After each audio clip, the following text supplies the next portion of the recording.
ঢাকা থেকে মালয়েশিয়ায় গিয়ে বিমানবন্দরে দেশটিতে ঢোকার আগে বেশ কিছু কাগজপত্র দেখতে চাইবেন ইমিগ্রেশন অফিসাররা। অনেকে টেনশনে পড়ে যান, টেনশনের কারণে তালগোল পাকিয়ে ফেলেন। তবে আপনি যদি জানেন যে ইমিগ্রেশন অফিসার আপনার কাছ থেকে কোন কোন কাগজপত্র দেখতে চাইবেন বা আপনার কি কি করতে হবে, তাহলে আপনি থাকতে পারেন বিন্দাস। একটি বিষয় জানিয়ে রাখা ভালো যে কোনো দেশের ভিসা পেলেই আপনি বৈধ উপায়েই দেশটিতে ঢুকতে পারবেন। তবে ভিসা থাকা মানেই কিন্তু দেশটিতে প্রবেশের শতভাগ নিশ্চয়তা দেয়া যায় না। ইমিগ্রেশন অফিসার যদি আপনাকে সন্দেহ করেন, তাহলে তিনি দেশটিতে যে কারো ঢোকা আটকে দিতে পারেন। কুয়ালালামপুর আন্তর্জাতিক বিমানবন্দরের ইমিগ্রেশন কর্মকর্তারা বাংলাদেশ থেকে যাওয়া কর্মীদের কাছ থেকে কি কি কাগজপত্র দেখতে চাইতে পারেন। ১. বৈধ পাসপোর্ট, যার মেয়াদ কমপক্ষে ৬ মাস পর্যন্ত থাকতে হবে। ২.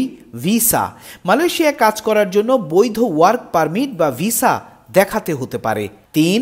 নিয়োগপত্র, নিয়োগকর্তার কাছ থেকে প্রাপ্ত আনুষ্ঠানিক নিয়োগপত্র বা কলিং ভিসার অনুমোদনপত্র আপনাকে হাতে রাখতে হবে। ৪. মেডিকেল সার্টিফিকেট, স্বাস্থ্য পরীক্ষার প্রমাণপত্র সাথে রাখতে হবে। ৫. অন্যান্য প্রাসঙ্গিক নথি, যেমন শিক্ষাগত যোগ্যতা, প্রশিক্ষণ সার্টিফিকেট ইত্যাদি। তবে একটি বিষয় জানিয়ে রাখা ভালো যে নিয়মিতভাবেই মালয়েশিয়া তাদের ইমিগ্রেশনের নিয়মাবলী পরিবর্তন করতে পারে।